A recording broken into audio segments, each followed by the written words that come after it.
ये एक इतनी बड़ी त्रासदी है। मानव इतिहास में अपने ही देश में कोई बहुसंख्यक शरणार्थी नहीं होता।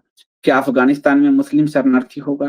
क्या पाकिस्तान में मुस्लिम शरणार्थी होगा? क्या सीरिया, इराक में मुस्लिम शरणार्थी होगा? क्या अमेरिका में कोई ईसाई शरणार्थी होगा? लेकिन भारत में हिंदू शरणार्थी है, ये सबसे बड़ा धब्बा है। और जब हिंदू शरणार्थी बना 19 जनवरी 1990 की रात को जब ये कांड शुरू हुआ, तो देश में यही भाजपाइयों की सरकार थी, भाजपा के सपोर्ट वाली वही वीपी सिंह की सरकार थी जो पर्ची दिखाए घूम रहे थे। तो इसमें आपको हुआ कैसे? उस समय 1990 में एकाएक मस्जिद से 19 जनवरी 1990 को मस्जिदों से लाउड स्पीकर से नारे लगाए जाने लगे, कश्मीरी महिलाओं के खिलाफ नारे लगने लगे, कश्मीरी पंडित अपने घर को छोड़कर चले जाओ और अपनी बेटी, पत्नी, बहू को यहीं छोड़ जाओ। सड़कों पर सन्नाटा पसर गया, बड़ी संख्या में आपको कश्मीरी हिंदुओं पर हमला किया जाने लगा, उनको मारा जाने लगा और कहा जाने लगा कि आप यहाँ से छोड़कर चले जाइए। और इसमें कारण जो बनाया गया, वो जब वीपी सिंह की सरकार बनी 89 में, वीपी सिंह की सरकार में पहली बार आपको मुफ्ती को गृह मंत्री बनाया गया। मुफ्ती मोहम्मद सईद को गृह मंत्री बनाया गया और डोभाल पर जो उनके गुरु ने पुस्तक लिखी है, जो रॉ के पूर्व एजेंट थे, आप उसको पढ़ेंगे तो पता चलेगा कि मुफ्ती की पार्टी को खड़ा करने के लिए भाजपा ने वाजपेयी ने 100 करोड़ रुपए खर्च कराए और मुफ्ती को गृह मंत्री बनाया गया। पहली बार भारत में एक गृह मंत्री, मैं कहूँगा मुफ्ती मोहम्मद सईद और उसकी बेटी का फ़ोटो दिखाएँ।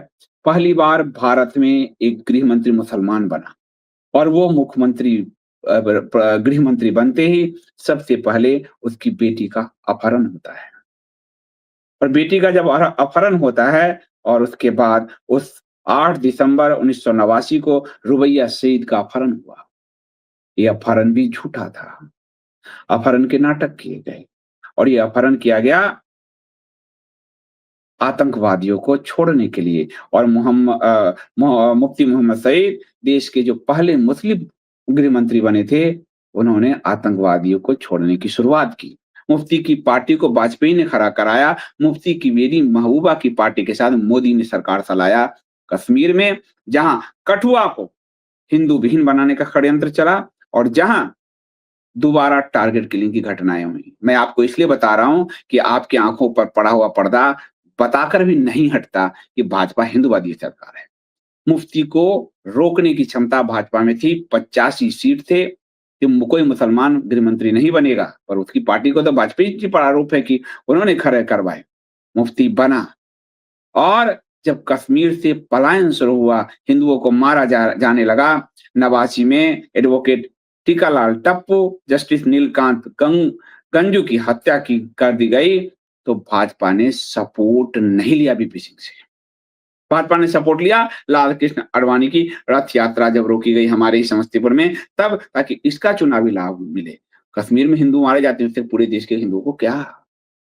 ये इतना बड़ा षड्यंत्र था, जिसमें वीपी सिंह की सरकार, ये मुफ्ती, ये भाजपा सभी शामिल थे और इसको थोड़ा पीछे धकेल दिया गया और कहा कि 1987 में जो चुनाव हुआ था, उस चुनाव में धांधली हुई कांग्रेस के समय, जिसके कारण गुस्सा पनप रहा था और जिसकी परिणति 90 में निकली। तो 87 से 90 तक कांग्रेस के समय तो नहीं ही निकली, हिंदुओं को निकालने की स्थिति तो नहीं बनी।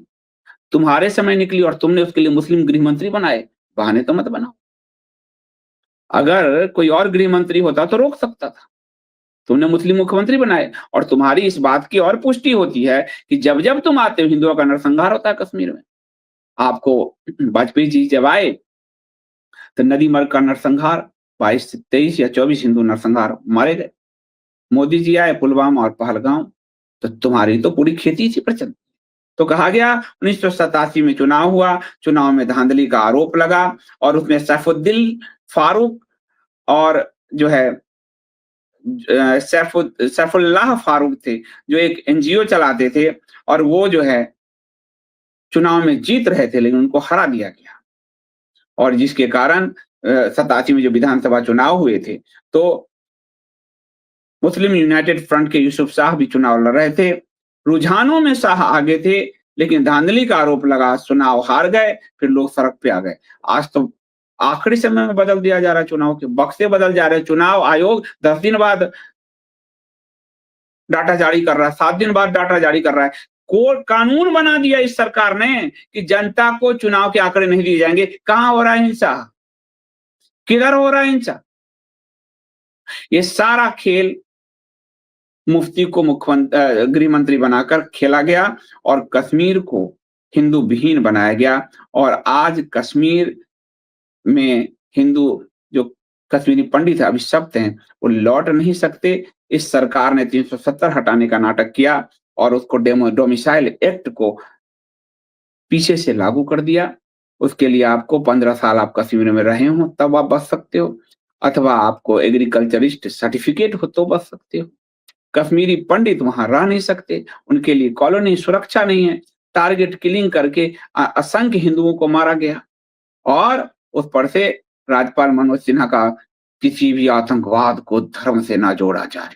गृह मंत्री अमित शाह किसी भी धर्म का आतंकवाद से कोई संबंध नहीं है। पहलगाम हुआ, अभी अभी की घटना है, आपकी आंख के सामने की। आप कहोगे 90 में मीडिया नहीं थी, नहीं तो पता चल जाता। बताओ 24 हिंदू मरे हो, उसमें से एक का नाम बताओ। अभी की घटना है, नहीं बता पाओगे, क्योंकि मीडिया ने उसको अच्छे से पोंछ के साफ कर दिया। और आपको ऑपरेशन सिंदूर का घुट्टी पिला दिया गया। उस घुट्टी में पाकिस्तान को सब पूरा लाभ मिला और आपके जो हिंदू भाई मारे गए उसको इतिहास से पलट के मिटा दिया गया। वो टूरिज्म पे हमला मान लिया गया। वही स्थिति हुई 90 में। और जो कश्मीरी पंडित थे वो शरणार्थी बने और आज तक शरणार्थी हैं। इस शरणार्थी दिवस पर इससे बड़ी त्रासदी क्या होगी? 1990 में ये जो हुआ था, जो मस्जिद से कहा गया कि 36 घंटे के अंदर हिंदू घाटी खाली करें। और इसमें ऐसा नहीं है कि कश्मीर में इससे पहले नहीं हुआ, लेकिन ये सबसे बड़ा पलायन था। सबसे पहला पलायन 1389 में हिंदुओं का कराया गया, फिर 1413 में शाह मीर वंश के सिकंदर बुत्सिकन के शासन में हुआ और 90 में तो सबसे बड़ा हुआ। यानी इस्लामिस्ट 1389 से कश्मीर पर कब्जे के अभियान को चलाए हुए हैं, जिसमें 47 के बाद से भारतीय नेताओं नेहरू टू मोदी ने उसमें बराबर सहयोग किया है और बीपी सिंह और अडवाणी की सरकार का तो सबसे बड़ा सहयोग।